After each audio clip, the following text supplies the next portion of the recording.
So thank you everybody for joining. Welcome to the 5th meetup.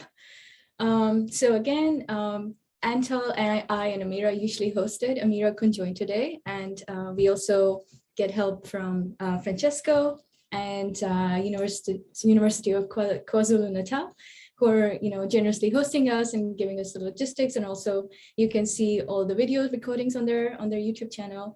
So thank you so much for that. Ilya is here with us as well. So yeah, this idea is usually we try to host a new cutting edge research that comes out in QML and try to keep the community, going together, and we have discussions here and try to decipher all these, this really rapid pace of research in this field. So yeah, we're starting this year with a talk with our own Antal. He's going to talk about PennyLane and how this can be used to do quantum differentiable programming. And as you all know already, Antal is working at Xanadu. He's like core member of the PennyLane software development team. And yeah, I think I can hand it over to you. And later on, I'll give a shout out to our next speaker in the end. So for the 6th meetup, which will be in 2 months, we already have a very, very nice speaker lined up as well. So yeah, I will let you share your screen then. Sure thing. All right. So if it was true, you should see the very first slide right now. Yes. Yes. Awesome. All right, great. Yeah, welcome everyone. My name is Antal Száva. I'm a quantum software developer at Xanadu, and I'm mostly working on the PennyLane software library, and I'm also a lead for the PennyLane core subteam. As Arosa mentioned, we are organizing these meetups with her and with Amira. It was a sort of a series that came out of the QSF mentorship program. And first off, just want to give a big thanks to Francesco and Ilya for helping us with the Zoom license and giving us a space to host these QML series. During this talk, I would like to just first take a small introduction to what quantum differentiable programming is, then have a look at what PennyLane can be used for. And at the end, we will also just have a small look at what is coming up with the 0.21 release of PennyLane that is going to be shipped actually next week. This is also, as Arosa mentioned at the beginning, a great introduction for one of the events that we will be hosting at Xanadu. That is going to be the Qhack event. We will also just take a small peek at what's coming up with Qhack. All right, so without further ado, let's just get to it. So what is actually PennyLane? Well, PennyLane is an open source Python library for differentiable quantum programming of near-term devices. This is the best summary of what the library itself is. There are a couple of key terms here. So PennyLane is open source. You can just go to the GitHub website and have a look at the entirety of the PennyLane source code there. If you have any questions or if you have any things you would like to see how we are implementing differentiable quantum programming in our library. It's mentioned that it is also a library for this differentiable quantum programming sort of paradigm. We will dive a little bit more into what differentiability and what quantum programming refer to. It is a library for near-term devices, which basically just refers to the fact that we are still in this noisy intermediate scale quantum era.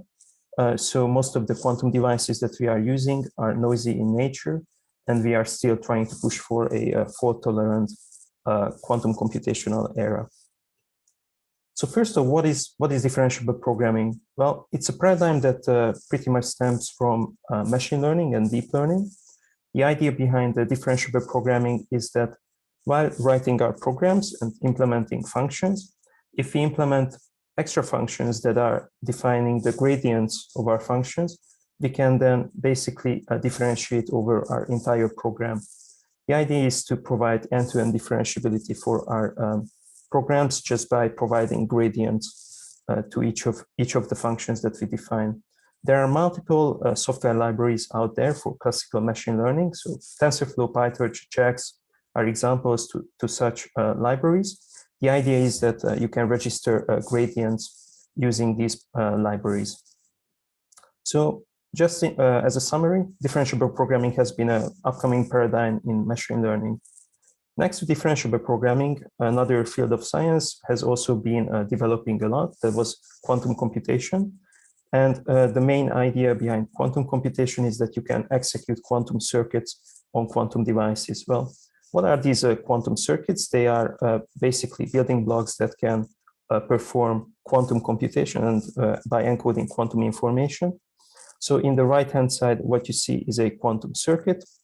Going from the left to the right, what we see here is that on the left-hand side, we have 3 qubits, each initialized in the 0 state. Once we have our initial sort of ket zeros in the bracket notation, once we have these initial states, we will then just apply certain Y rotation gates on each of the qubits.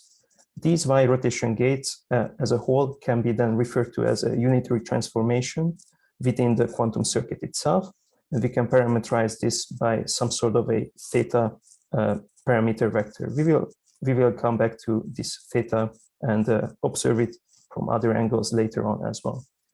At the end of the circuit, we can then extract certain quantities. For example, we can perform certain measurements in the quantum circuit, and these measurements can then be used to extract quantum quantities from the quantum circuit itself.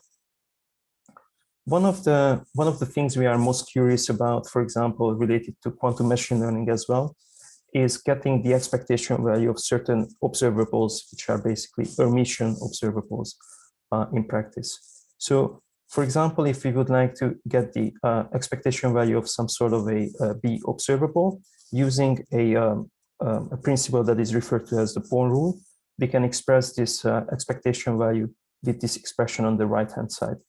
Looking at this expression from the right to the left, what we see is the original state vector, this ket psi, which is, as mentioned, just a vector in itself. So it can be just represented with a sequence of floating point scalars. And what we then act on onto this state vector is then a unitary transformation parameterized by some sort of a theta. Going forward, we have the observable itself. And on the left-hand side, we have the adjoint of the unitary transformation and the adjoint of the state vector. One key takeaway here is to see that each of these elements in this multiplication are basically either vectors or can be represented by matrices. So at the end of the day, what we have is a matrix-matrix multiplication between each of these items, or a matrix vector multiplication. So the key thing here is that we can use our machine learning libraries previously mentioned to compute such expectation values on classical computers up to the resources available.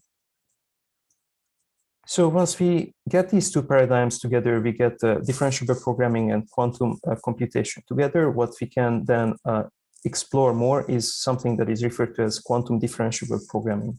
The idea here is that we consider a quantum circuit and we consider it as a function f that takes 2 parameters. It takes an x feature input vector of non-trainable parameters, and it also takes a trainable parameter vector theta. Now, this theta is going to be the vector of trainable parameters that then parameterizes the unitary transformation within the quantum circuit itself. So the main idea here is that if we consider quantum circuits such that they are functions of such 2 inputs, then we can also go forward and train quantum computers and see how we can, for example, use them for optimization. Now, going one step further even, once we have quantum circuits that we can train, which we will refer to as variational circuits. We will see in a minute why we refer to them as variational circuits in a bit more depth. Then we can also compose these quantum nodes with the classical models and classical nodes as well. What we can then build is going to be something that we refer to as a hybrid model, where each of the nodes are either quantum, represented as these green nodes in this example, or they are classical in nature. One key thing to notice here is that each of the quantum nodes can be executed on different quantum devices. So for example, this quantum node would be a qubit-based quantum circuit run on a qubit-based quantum device, whereas this other node would be something that can be run on a continuous variable quantum device. You might ask yourself, okay, if we have the quantum computers, how can we use frameworks such as TensorFlow? Because such frameworks have dedicated data structures such as, sorry about that, such as TensorFlow tensors. Well, the idea is that such objects, such as the TensorFlow tensors, contain numerical data that we can just unwrap before sending information into the quantum circuit itself. Once we unwrap that numerical data, we can just send a message to the quantum computer, execute the quantum circuit, or get its gradient, as we will later see, which is also possible. Once we have the results from the quantum computation, then we can just convert back the results into a dedicated tensor object. This is how we can, in theory, use these machine learning libraries with quantum computers. All right, so we have our machine learning libraries which have been there for quite some time, and we have these quantum computers as well. The question is how useful are they? What can we use these quantum computers for? Well, the answer is that most of these devices are still quite noisy. That's why we were referring to these near-term devices that are being used. And both in terms of the experimental capabilities, as well as in terms of the software, we are in an era where we are still working on both the research as well as the software that we can use. So the idea here is going to be that there are certain algorithms and there are certain quantum circuits that are more geared towards these near-term devices, and these algorithms are referred to as variation of quantum algorithms. There are a few steps in order to devise such variation of quantum algorithms. First off, we will just choose a quantum circuit that is dedicated to our problem. Such a quantum circuit is usually referred to as a circuit ansatz, just because it's very much specialized to the problem, and it is basically an educated guess in terms of what we can use the quantum circuits for. I see that we have a raised hand here. I'm just curious if we would like to, if the person who raised their hands would like to speak up, or should we just discuss it at the end? I don't see any more raised hands. It was maybe raised by mistake, but I suggest let's put the question to the end. Yeah. Sounds good. Great. All right. I'll just go on then. So once we have a circuit ansatz, we can then just extract certain quantities, such as the expectation values of observables that we are curious about. And as you see, we can then compose multiple such quantum executions into a unified sort of, for example, a classical post-processing method that will define a cost function. So once we have a cost function defined to address the problem that we would like to solve, we can just evaluate these quantum computational circuits and then get some sort of a training procedure to evaluate the cost function, update the trainable parameters, and do this as an iterative process. Now, you might ask yourself, okay, in classical computation, when we have neural networks, we would like to use some sort of gradient-based techniques in order to train neural networks. And to that extent, we are curious about the gradient of such models. How can we get the gradient of quantum circuits if in most cases, even simulating the quantum circuit itself can become intractable? The answer is that we have certain rules referred to as the parameter shift rule, which basically states that we can get the gradient of quantum circuits by using the quantum device itself. So let's consider a quantum circuit once again as a function f that now only takes the trainable parameter theta. And if we then shift these theta values into the negative direction with some sort of a shift value s, and into the positive direction into using this same shift value s, then by obtaining such results, we can obtain the gradient of the function f at the position theta by doing some arithmetics on these two results. The idea behind the parameter shift value can very much be represented by looking at certain trigonometric functions. So if we consider the sine function as a function f and consider its gradient is going to be the cosine function. If we express the cosine function by using the sine function once again, but using it by evaluating the sine function at shifted positions, then what we see is that we can recreate the cosine function just by evaluating the sine function twice, and then using a coefficient that was just determined in advance. So the idea behind the parameter shift rule is very much the same. You might be familiar with an approximation method that is referred to as the finite differences method. And it is very much important to say that the parameter shift rule is different to this finite differences method. Whereas we can get analytic results using the parameter shift rule, and this shift value s is going to be considerably large when it comes to just the magnitude of the shift value is going to be pretty large. Then with the finite differences rule, our shift values are going to be very, very small. And there are also some sort of numerical instabilities that can arise when using noisy evaluations using the finite differences rule. All right, so what the intuition here is that we can use the parameter shift rule to get the gradient of quantum circuits just by running even more quantum circuits. For example, for each trainable parameter, we can then have two quantum evaluations in order to get one quantum gradient.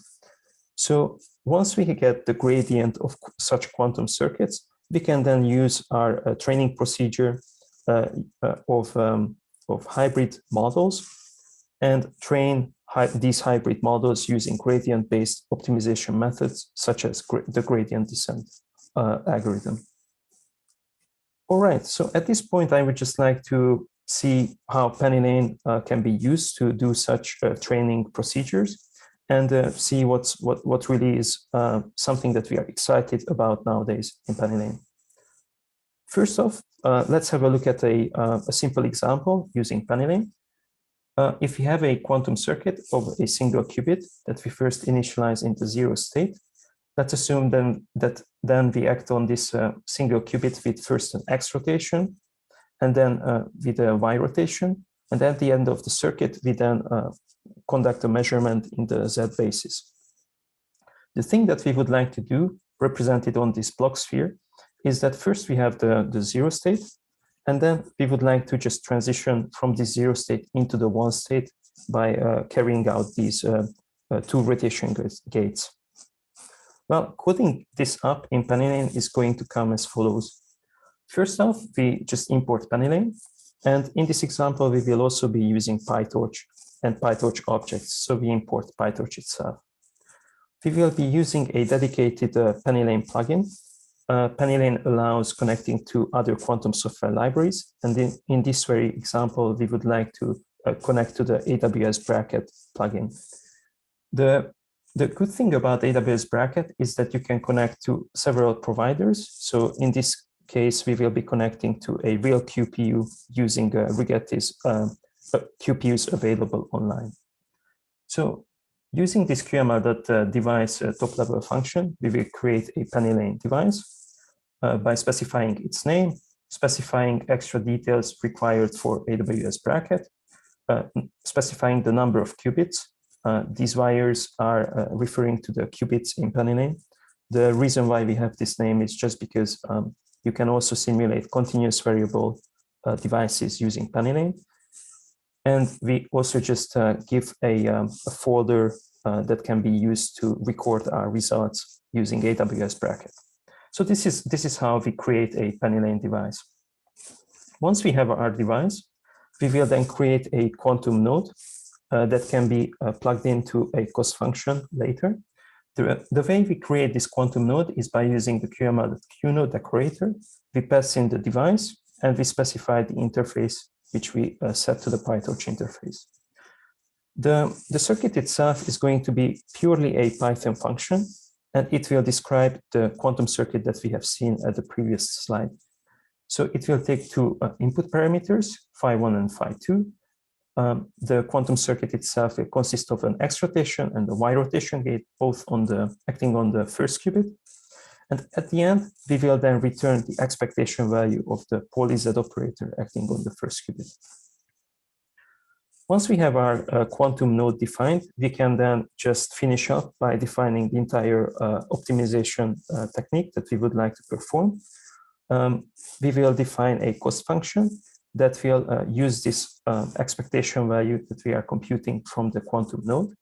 And we will define a cost function that can then be minimized such that the quantum state that we have at the beginning of the quantum circuit will then be moved to that zero state as denoted on this block tree as well. Once we have the cost function defined, we will just have two initial values, phi1 and phi2, picked at random. We will have an optimization method defined using PyTorch, and then we will just carry out optimization steps in order to get these trainable parameters updated and get such trainable parameters that will then move this qubit into the one state at the end of the quantum circuit. All right, so that was a quick and a simple example of using PennyLane in order to use both a plugin as well as an interface. So we've used the AWS Bracket plugin and we've used PyTorch as the interface. Well, the thing is that these are not the only; these two are not the only choices that you have when using PennyLane. PennyLane offers many plugins and many hardware devices that you can connect to. So apart from AWS Bracket, you can also use Qiskit. You can also use SERP. Through Qiskit, you can connect to the IBM Q servers, and we offer multiple other plugins as well. So, for example, we also offer a plugin to Strawberry Fields. If you would like to use other machine learning frameworks such as Tensorflow or Qhack, that's also a possibility when using PennyLane. The idea that we would like to follow in PennyLane is that everything is differentiable. And the reason to that is that we would like to keep our computations in PennyLane fully end-to-end differentiable. In order to provide such support, we are computing gradients in different ways. So as we have seen, we can use the parameter shift rule, for example, when using hardware quantum devices, but there are other rules that you can use when you have simulators. In most cases, you can, for example, utilize the auto differentiation features that the machine learning frameworks at hand offer. Going a little bit more into depth of what the differentiation methods can be about, we have a couple of options for this diff method argument passed to the Q node. So first up, we have the parameter shift rule that you can use. This is basically going to result in multiple more quantum circuits, but run on the same device. And usually this can be used with quantum devices, real hardware quantum devices. You can also just switch to the backpropagation differentiation method, which is offered with certain devices that support the machine learning framework itself. Such devices have been written such that, for example, you are using TensorFlow tensors or PyTorch tensors throughout the entire computation. With other devices, internally, PennyLane will convert between, for example, a TensorFlow tensor to NumPy arrays just so that we can perform computations more easily. There's also an opportunity to choose the joint differentiation method, which is going to be very fast and memory efficient. And this is a great choice, for example, with one of the built-in devices, the lightning.qubit device that has been written in C++. If you would just like approximations, then you can also use the finite differences rule that we have touched upon previously to get approximate gradients in your computation. As briefly mentioned, we have a couple of built-in simulators in PennyLane. The most basic one that we have is called default.qubit, which is a pure state simulator in the qubit model. Most of the features that we code up are using default.qubit just because it's kind of a reference device that we have.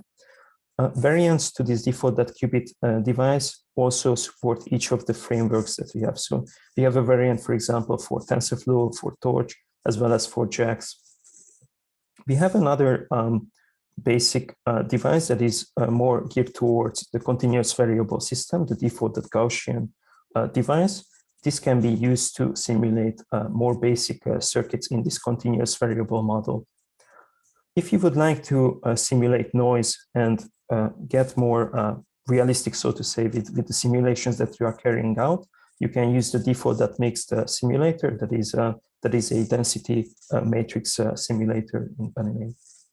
As mentioned, we also have a more performant device, the lightning.qubit device, that can be used for example, for computations where you don't want to use the Python word, but you are okay with using C++ as well.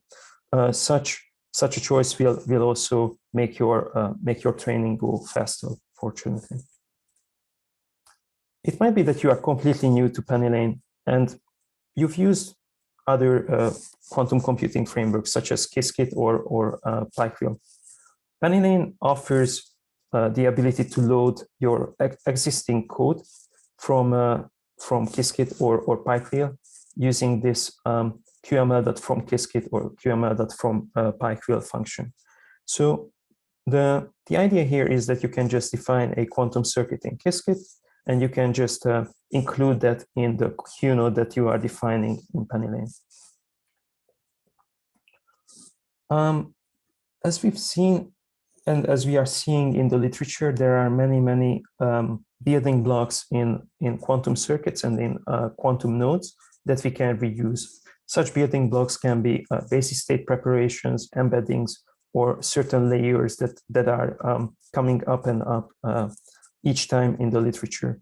The idea is that we provide a templates module in PennyLane, and you can just use such constructs in your quantum functions by including them in your quantum nodes. So, for example, here we are using an angle embedding basis state preparation or embedding procedure to embed the features that you have in your quantum node.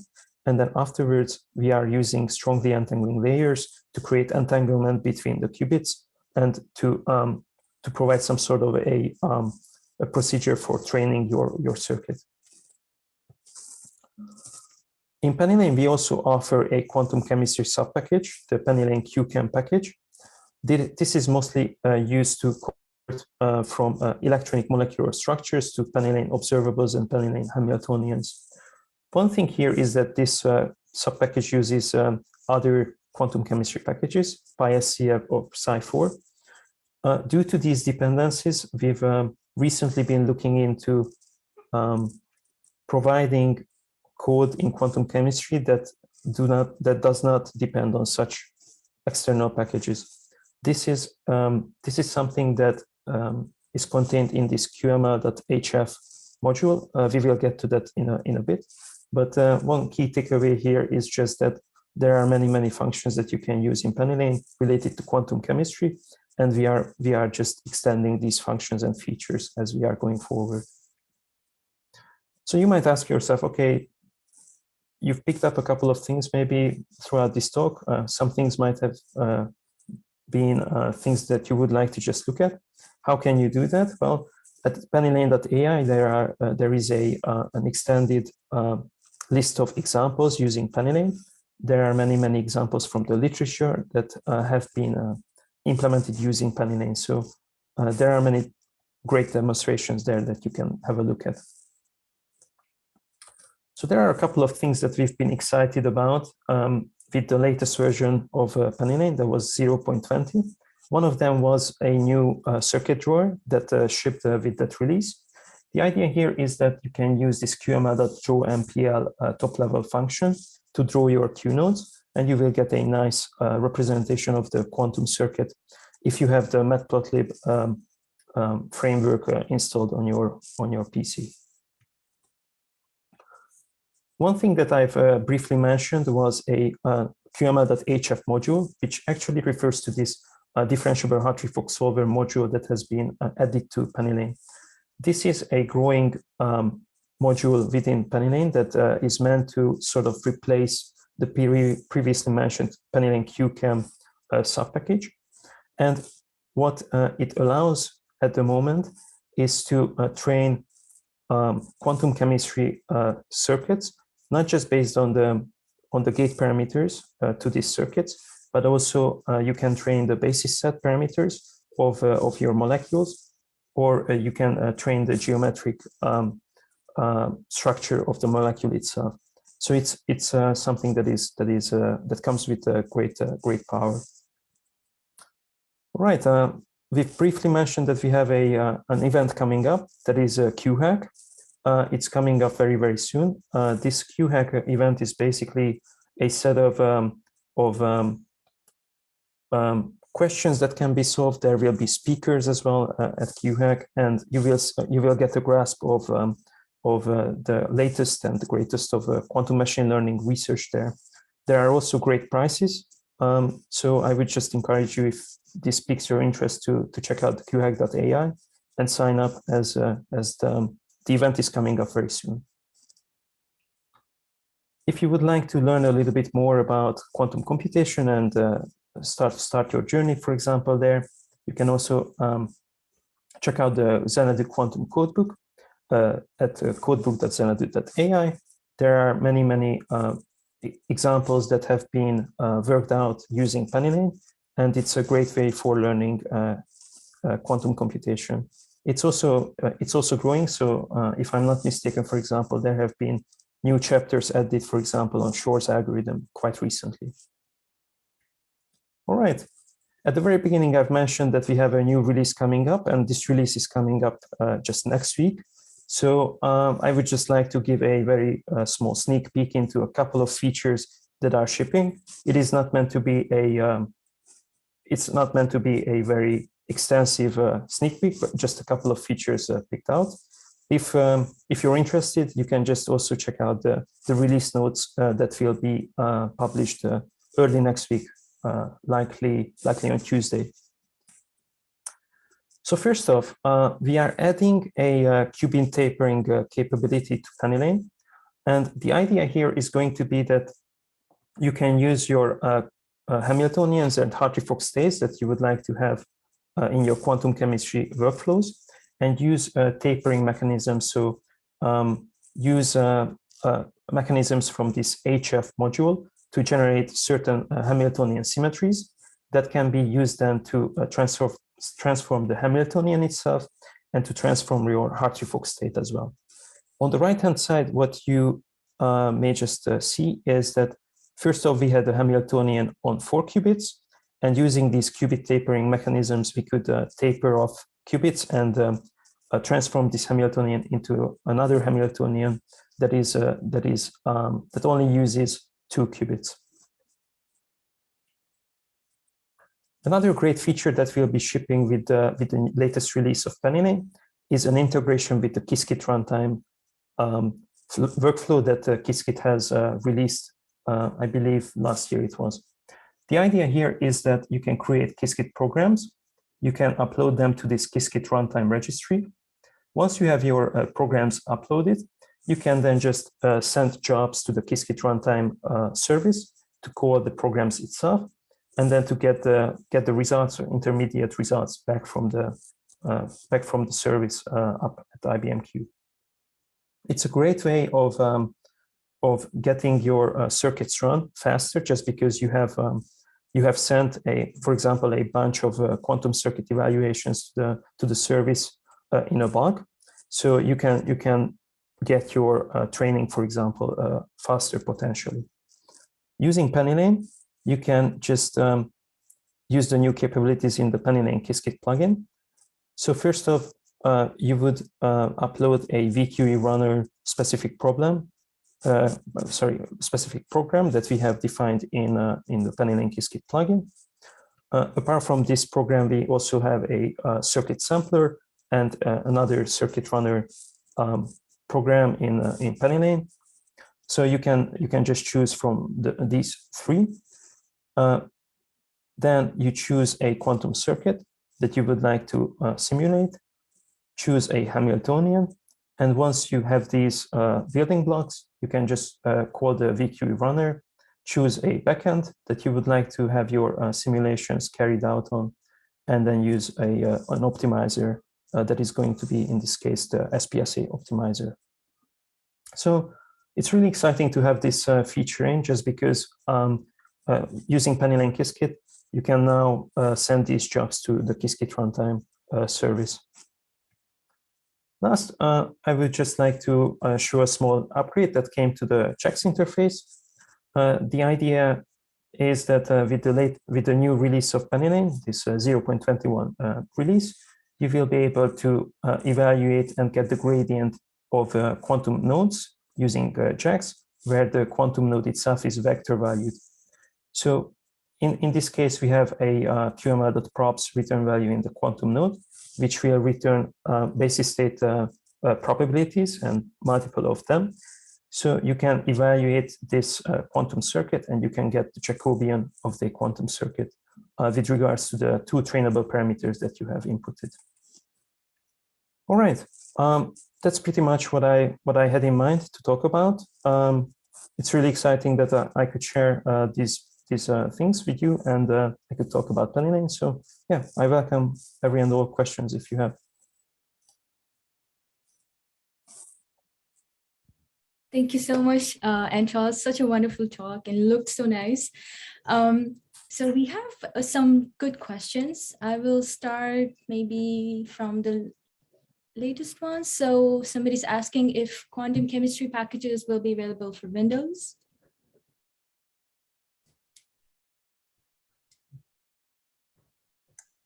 Yeah, yeah, that's a great question. So I believe the person who is asking is referring to the fact that I believe it's PySCF that is not supported on Windows. The great thing with this QML.hf module is that it does not depend on PySCF. So everything that we have in that module will work on Windows as well. And the QML.hf module is already in PennyLane. There are just more and more extensions and features coming up. Right, thank you. Somebody asked about the difference between PennyLane and Mr. Mustard. Yeah, well, it's a great question. Mr. Mustard is very much geared towards continuous variable or simulating continuous variable systems, but it also has this trainability and differentiability in mind there. So I would argue potentially it can be a better choice to use Mr. Mustard just when simulating CV systems, and use PennyLane for qubit-based systems. But of course, PennyLane can also be used for CV. So yeah, it might just be that there are different use cases in mind at the moment, but that can also change. Right, thank you. So somebody's asking, I don't know if it's the right question for here. You talked about the connection between Qiskit and IBM backends. And the last time I tried to run a QML demo notebook, so he tried to run the transfer learning problem.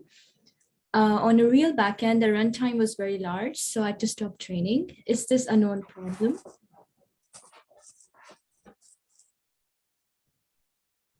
I'm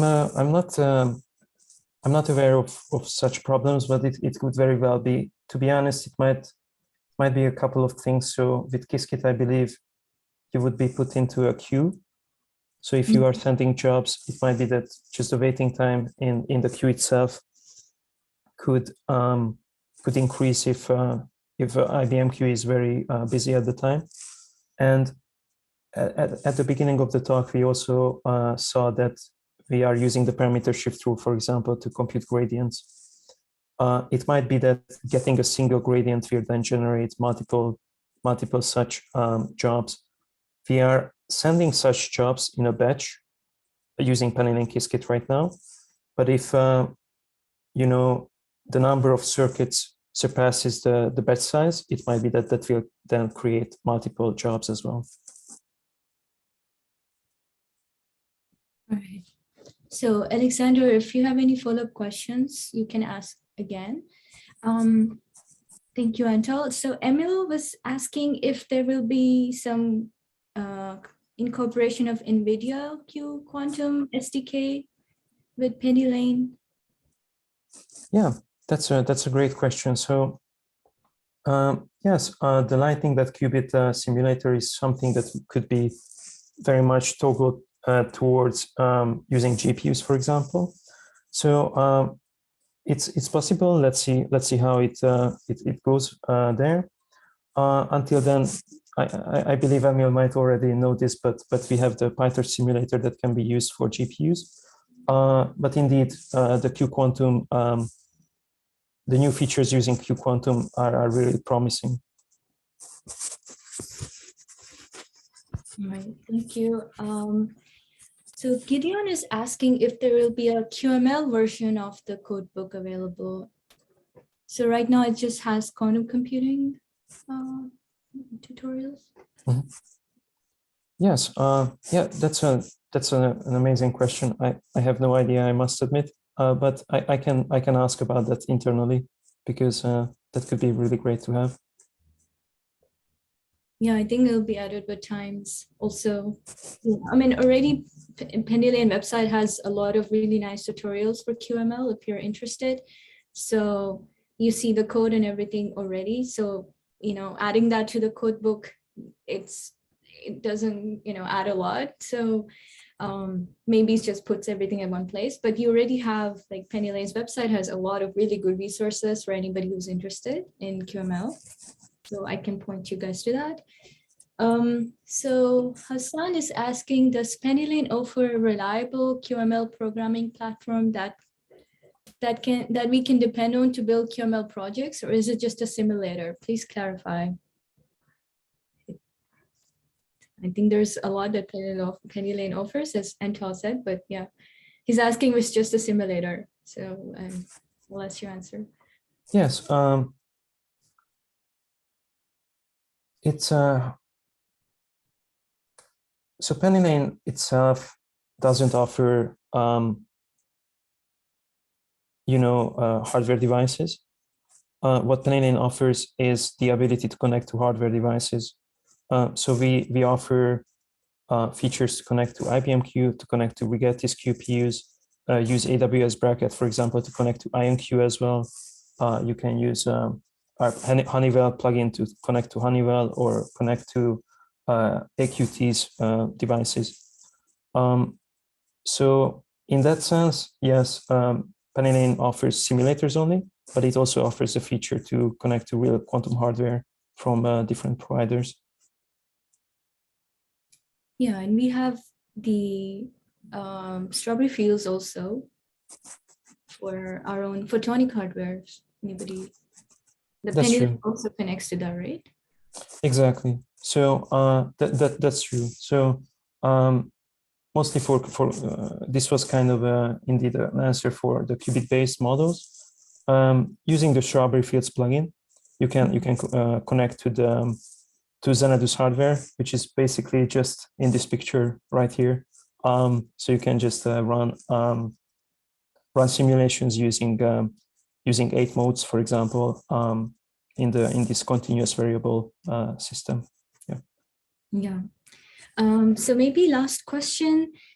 Somebody asked about, I think Ankit asked about classical transfer learning which he was asking if it's doable with PennyLane. When you talked about the, I think, hybrid modeling. So he asked if we can do classical transfer learning with PennyLane. Yeah, we have I'm not sure if the person checked out, we have a demonstration related to transfer learning. So that may be a good starting point just to see what's kind of available, or what we can do there with transfer learning. Yeah, there's a very nice demonstration on the website.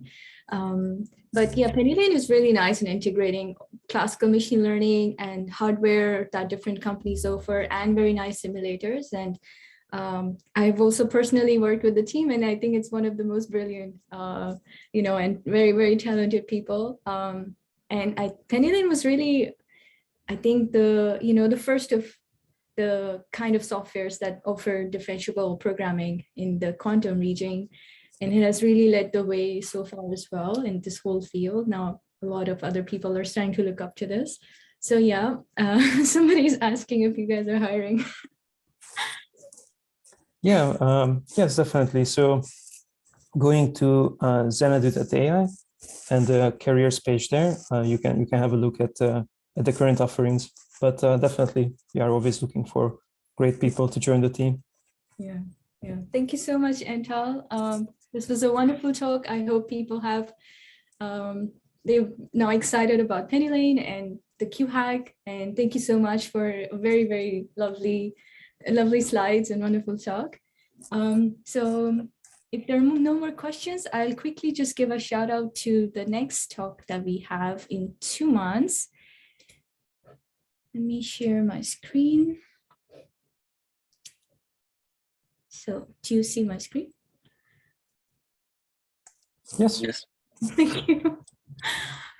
So next up we have Matthias, and he is a he's a doctoral student at Technical University of Munich, and he'll be talking about generalization guarantees of variational quantum machine learning. So essentially a very, very seminal work that came out recently that talks about limitations and generalizations of the model that we use in quantum machine learning. So a very important talk to look forward to, and we'll see you guys in 2 months on 24th March.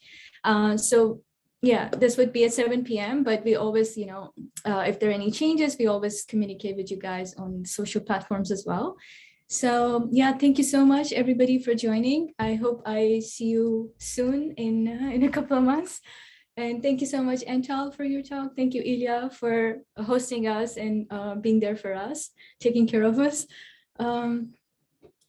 Oh, somebody's quickly asking when the next hackathon is. Oh, you can still register for the hackathon, I think. And yeah, it's once a year. So yeah, good luck for that. Yeah, you can even just try, even if you're new to the field. They give lectures and tutorials as well, right? Yeah, okay. Yeah, thank you so much, everybody, for joining. We'll see you soon again for the 6th QML Meetup in March. Thank you for joining. We'll see you next time. Bye. Thank you, everyone. Bye. Bye. Thank you. Bye-bye.